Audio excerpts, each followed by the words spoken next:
Hey guys, welcome to my YouTube channel Dwij pharma and medicare. तो friends, आज हम लोग सीखेंगे कि किसी भी दवा को देखते ही हम लोग कैसे पहचानें कि ये दवा किस काम में आती है और क्या क्या इसके यूजेस होते हैं या हम इसका इस्तेमाल कैसे करें। ये सारी चीज़ें हम लोग सीखेंगे इस वीडियो में। तो फ्रेंड्स, आज का ये वीडियो बहुत ही इन्फॉर्मेटिव रहने वाला है, तो लास्ट तक बने रहिएगा मेरे साथ। जैसा कि आप स्क्रीन पर देख पा रहे हैं कि आपको बहुत सारी दवाएं दिख रही होंगी। तो कभी कभी जब हम लोग किसी मेडिकल स्टोर से या किसी डॉक्टर के प्रिस्क्रिप्शन से कुछ दवाएं खरीद कर लाते हैं या कुछ दवाएं हमारे घरों पर पहले से ही मौजूद होती हैं, पर हम लोग को ये नहीं पता होता है कि इन दवाओं का क्या यूज़ होता है, कौन सी दवा किस बीमारी के इलाज में काम आती है।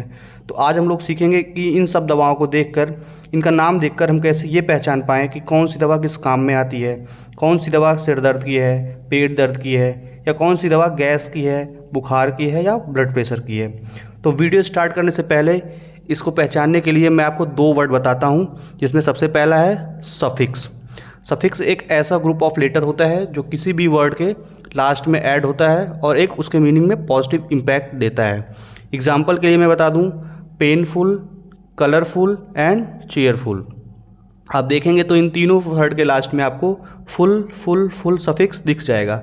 तो ये जो फुल लेटर है या फुल पार्ट ऑफ लेटर है, ये हमारा क्या है, सफिक्स है। ऐसे ही मैं अगला वर्ड आपको बताऊं, वो है मेडिसिन नेम। तो फ्रेंड्स, मेडिसिन का नेम भी दो तरह से होता है, एक होता है साल्ट नेम, एक होता है ब्रांड नेम।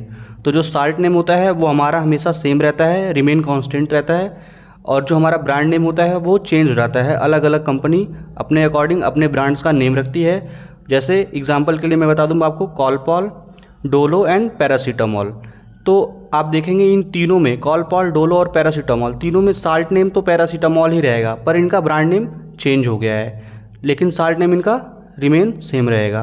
तो चलिए आगे बढ़ते हैं अपने सबसे पहले सफिक्स की ओर। सबसे पहला हमारा सफिक्स जो है एंटीबायोटिक्स कैटेगरी का है, माइसिन। अब माइसिन कैटेगरी का सफिक्स MYCINE। आप देखेंगे तो जो इसके एग्जांपल्स हैं, azithromycin, erythromycin, clarithromycin, neomycin and vancomycin. आप देखेंगे इन सारे साल्ट नेम में लास्ट में आपको MYCINE दिख जाएगा। ऐसे ही अगर हम बात करते हैं इनके यूज़ की, तो अलग अलग एंटीबायोटिक्स का अलग अलग अपना स्पेसिफिक यूज़ होता है। वो जो हमारे रजिस्टर्ड मेडिकल प्रैक्टिशनर होते हैं वो पेशेंट की कंडीशन को देख के एडवाइस करते हैं। फिर भी एक ब्रॉड लेवल पे मैं बता दूं तो एंटीबायोटिक्स का यूज़ है ब्रोंकाइटिस में भी कर सकते हैं, स्किन इन्फेक्शन में भी कर सकते हैं। इस कैटेगरी की जितनी भी एंटीबायोटिक्स होती हैं उनको हम बोलते हैं मैक्रोलिड एंटीबायोटिक्स। क्या बोलते हैं? Macrolide antibiotics. आगे बढ़ते हैं, हमारा नेक्स्ट सफिक्स जो है वो है सिलीन। ये जो हमारे सिलीन सफिक्स है, इसके एग्जाम्पल मैं आपको बताऊँ तो होता है एम्पीसिलिन, एमॉक्सीसिलिन एंड पेनिसिलिन।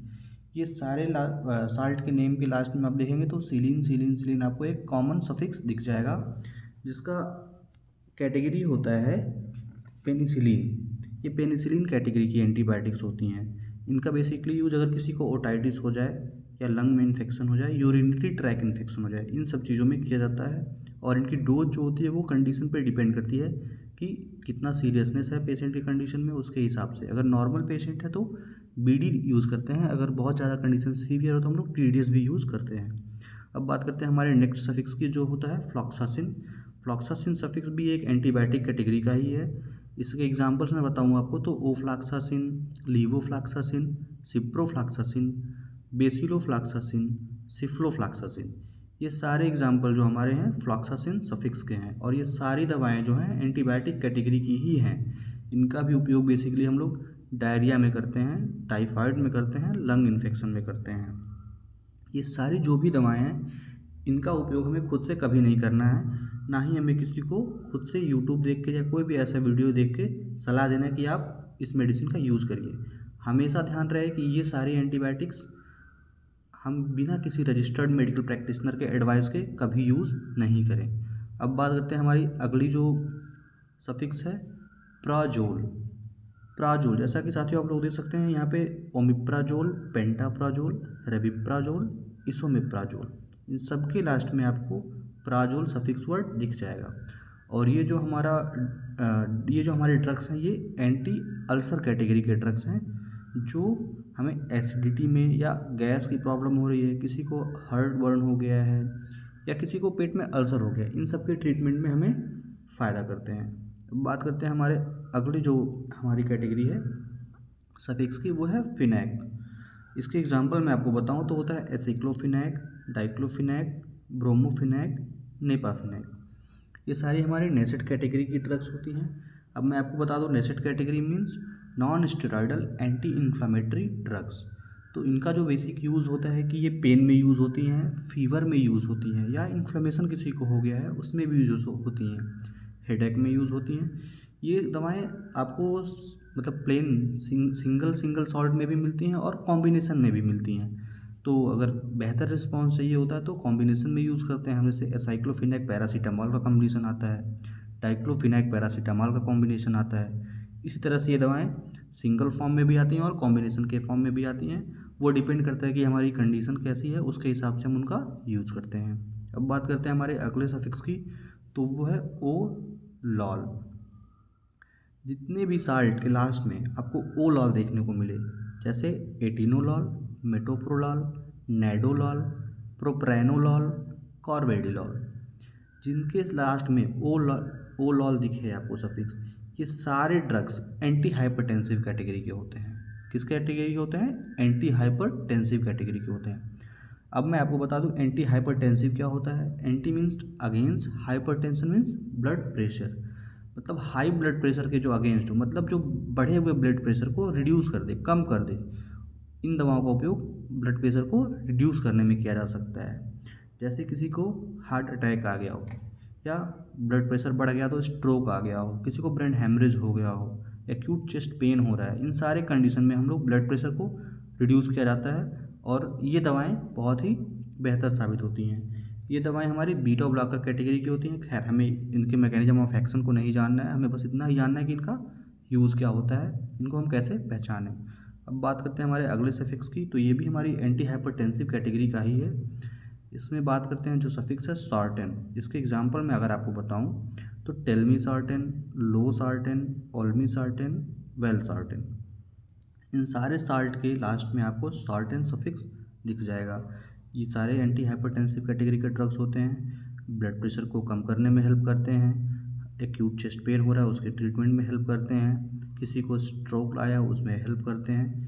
जितने भी एंटी हाइपरटेंसिव क्लास के ड्रग्स होते हैं वो मोस्टली ब्लड प्रेशर से ही रिलेटेड ट्रीटमेंट में यूज़ किए जाते हैं। अब बात करते हैं हमारी अगली जो सफिक्स है नाजोल या एजोल। ये हमारे एंटी फंगल कैटेगरी के होते हैं। इसके एग्जांपल मैं अगर आपको बताऊं नाजोल के, तो fluconazole, itraconazole, ketoconazole, miconazole and clotrimazole. आप देखेंगे फ्रेंड्स कि इन सारे ड्रग्स के लास्ट में नाजोल सफिक्स आपको दिख जाएगा। और ये जो ड्रग्स होती हैं फंगल इन्फेक्शन के ट्रीटमेंट में यूज़ होती हैं। जैसे किसी को दाद हो गया हो, खाज हो गया हो, खुजली हो गया हो, इन सारे के ट्रीटमेंट में हम लोग एंटी फंगल कैटेगरी की ड्रग्स का यूज़ करते हैं बेहतर रिलीफ के लिए। अब डिपेंड करता है कि कौन सी ड्रग्स का यूज़ कैसे करता है, ये तो आपके डिजीज़ की कंडीशन पे डिपेंड करता है। फिर भी मैं बता दूं, जैसे आपका फ्लूकोनाजोल है, इसको हम लोग दिन में एक बार भी ले सकते हैं, कभी कभी 2 दिन के गैप पे भी लिया जाता है, कभी कभी हफ्ते में एक बार भी लिया जाता है। तो ये सारी चीज़ें आपकी कंडीशन देखने के बाद जो डॉक्टर होते हैं वो प्रिस्क्राइब करते हैं कि आपको कैसे लेना है। अगली क्लास की मैं बात करूँ तो वो है हमारा डाजोल। डाजोल सफिक्स अगर मैं इसके एग्जांपल बताऊँ आपको, तो जैसे अल्बेंडाजोल, मेबेंडाजोल, ऑर्निडाजोल एंड टिंडाजोल। ये सारे ड्रग्स जो हमारे हैं एंटी हेलमेंटिक कैटेगरी के हैं। इनका जो यूज़ होता है, जैसे कोई पैरासिटिक इन्फेक्शन की वजह से हमारे एब्डोमेन में पेन हो रही हो, एब्डोमिनल स्वेलिंग हो गई हो, या कोई पैरासिटिक इन्फेक्शन हो, या वेजाइनल इन्फेक्शन हो, इन सारे कंडीशन में हम एंटी हेलमेंटिक कैटेगरी के ड्रग्स का यूज़ करते हैं। अब आती है हमारे अगले क्लास की जो ड्रग्स है वो है एंटी एनेस्थेटिक। इसमें जो सफिक्स होता है वो होता है केन। मैं एग्जांपल अगर आपको बताऊं तो lignocaine, procaine, lidocaine and benzocaine. जिन साल्ट्स के लास्ट में आपको केन सफिक्स दिख जाए वो एनेस्थेटिक कैटेगरी के होते हैं and more specifically local anaesthetic होते हैं। लोकल एनेस्थेटिक मतलब किसी पर्टिकुलर पार्ट पे अगर आप उनको अप्लाई करते हैं तो वहाँ पे आपको वो एनेस्थीसिया का इफेक्ट देते हैं, एनेस्थेसाइज करते हैं। जैसे मैं आपको बताऊं, अगर किसी पेशेंट की सर्जरी करनी है या कहीं कुछ ऐसा चुभ गया है जो नॉर्मली हम निकालने में बहुत पेन हो रहा है, तो वहाँ पे हम लोग लोकल एनेस्थेटिक अप्लाई करते हैं, या वो इंजेक्शन के फॉर्म में हो या तो वो जेली के फॉर्म में हो। एंड देन वो उस पर्टिकुलर एरिया का सेंसेशन स्टॉप ब्लॉक कर देता है कुछ पर्टिकुलर टाइम के लिए, और वहाँ से हम अपना सर्जरी या ऑपरेशन या जो भी मेरा टारगेट फंक्शन होगा वो उसको परफॉर्म करते हैं। एंड कुछ टाइम के बाद वो फिर से नॉर्मल फंक्शन में बॉडी आ जाती है। या कभी कभी किसी पेशेंट की कंडीशन अगर बहुत सीरियस रहती है तो वो फीड करने में अगर असमर्थ हैं तो उन्हें राइल्स ट्यूब के द्वारा फीड कराया जाता है। तो राइल्स ट्यूब को लगाने के लिए भी हम लोग लिग्नोकेन जेल या कोई भी लोकल एनेस्थेटिक जेल यूज़ करते हैं। ऐसे ही फोल्डेड कैथेटर लगाते हैं यूरिन बैग में, वहाँ पे भी हम इसका यूज़ कर सकते हैं। तो साथियों, ऐसे ही इन्फॉर्मेटिव वीडियो के लिए बने रहिए मेरे साथ, ताकि मैं आप लोगों को और अच्छे से अच्छी वीडियो प्रोवाइड करा सकूं। अगर आपको मेरा ये वीडियो अच्छा लगा हो तो प्लीज़ लाइक करिए, शेयर करिए, सब्सक्राइब करिए और जुड़े रहिए मेरे साथ, ताकि मैं आपको और अच्छे से अच्छी जानकारी उपलब्ध करवा सकूं अलग अलग बीमारियों के बारे में, अलग अलग तरह की दवाओं के बारे में, उनके यूज़ के बारे में, साइड इफ़ेक्ट के बारे में। ऐसी बहुत सी इन्फॉर्मेशन है जो मैं आपको शेयर करने वाला हूँ। तो बने रहिए मेरे साथ। धन्यवाद, थैंक यू, नमस्कार।